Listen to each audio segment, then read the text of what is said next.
ഏവർക്കും എഡ്യൂക്യാപ്സിൻ്റെ മറ്റൊരു ക്ലാസ്സിലേക്ക് സ്വാഗതം. ഞാൻ അർഷിത് പി രാജ്. ഇന്ന് നമ്മൾ ചർച്ച ചെയ്യുന്നത് സൈക്കോളജിയിലെ ഒരു മേഖലയാണ്. അപ്പോൾ നമുക്ക് ഇന്നത്തെ ക്ലാസ്സിലേക്ക് പോകാം.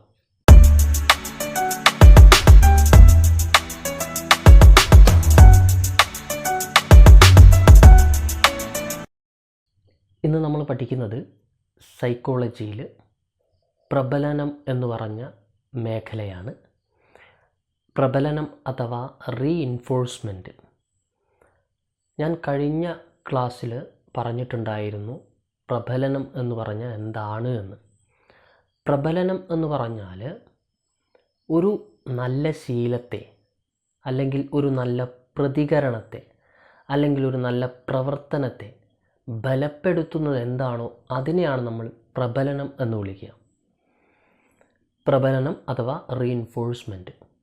ഈ പ്രബലനം എന്ന് പറഞ്ഞ ആശയം മുന്നോട്ട് വെച്ചത് സ്കിന്നറാണ്.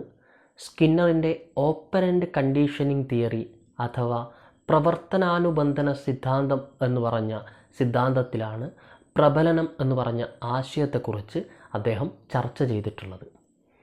ഞാൻ കഴിഞ്ഞ ക്ലാസ്സിൽ സ്കിന്നറുടേതാണ് ഓപ്പറൻ്റ് കണ്ടീഷനിങ് എന്ന് പഠിക്കാനുള്ള ഒരു മാർഗവും പറഞ്ഞിട്ടുണ്ടായിരുന്നു. നമ്മൾ ഓപ്പറേഷൻ ചെയ്യുക സ്കിന്നിലാണ് എന്ന് പഠിച്ചു വെച്ചാൽ ഓപ്പറൻ്റ് കണ്ടീഷനിങ് തിയറി സ്കിന്നറാണ് എന്ന് കണക്ട് ചെയ്യാം.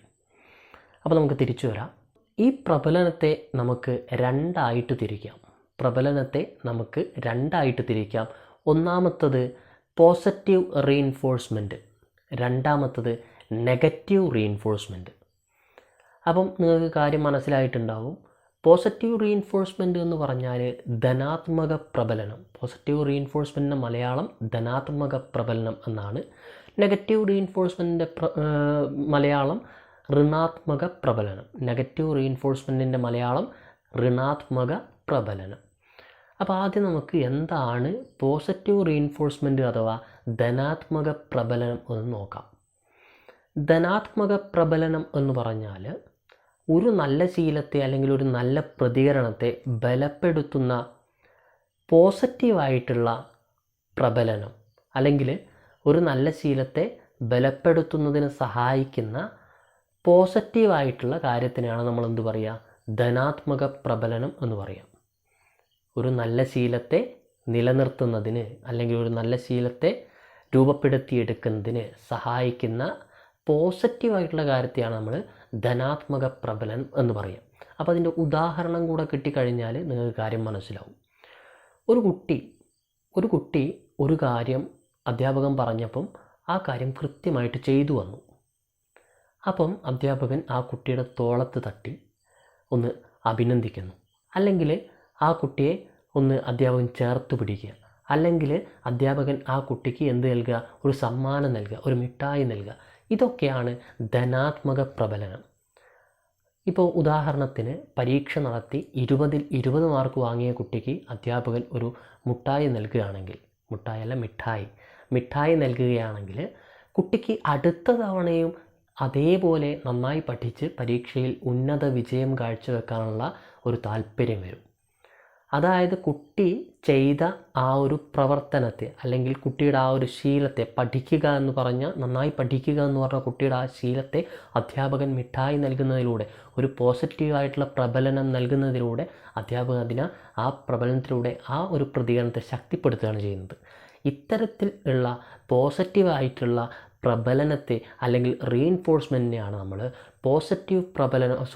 പോസിറ്റീവ് റീഇൻഫോഴ്സ്മെൻറ്റ് അഥവാ ധനാത്മക പ്രബലനം എന്ന് പറയാം. അങ്ങനെയാണെങ്കിൽ എന്തായിരിക്കും നെഗറ്റീവ് റീഇൻഫോഴ്സ്മെൻറ്റ് അഥവാ ഋണാത്മക പ്രബലനം? നെഗറ്റീവ് റീഇൻഫോഴ്സ്മെൻറ്റ് അഥവാ ഋണാത്മക പ്രബലനം എന്ന് പറഞ്ഞാൽ അസ്വാസ്ഥ്യജനകമായ ഒരു കാര്യം താൽക്കാലികമായി മാറ്റിവെച്ചുകൊണ്ട് കുട്ടിയിൽ നല്ല ശീലം, നല്ല പെരുമാറ്റം, നല്ല പ്രതികരണം തുടങ്ങിയവ രൂപപ്പെടുത്തിയെടുക്കുക അഥവാ നിലനിർത്തുന്നതിന് സഹായിക്കുന്ന ഒരു പ്രബലനമാണ് നെഗറ്റീവ് റീഇൻഫോഴ്സ്മെൻറ്റ്.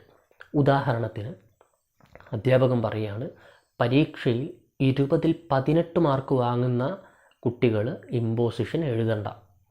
അപ്പോൾ അവിടെ ഇമ്പോസിഷൻ എന്ന് പറഞ്ഞാൽ അസ്വാസ്ഥ്യജനകമായ ഒരു സംഭവത്തെ, ഒരു കാര്യത്തെ താൽക്കാലികമായി മാറ്റി നിർത്തിക്കൊണ്ട് കുട്ടികൾ എന്താക്കുകയാണ്, നന്നായി പഠിക്കുക അല്ലെങ്കിൽ പരീക്ഷയിൽ ഉന്നത വിജയം കൈവരിക്കുക എന്ന് പറഞ്ഞ ഒരു ശീലം അല്ലെങ്കിൽ ഒരു പ്രതികരണം രൂപപ്പെടുത്തിയെടുക്കാനാണ് അധ്യാപകർ അവിടെ ശ്രമിക്കുന്നത്.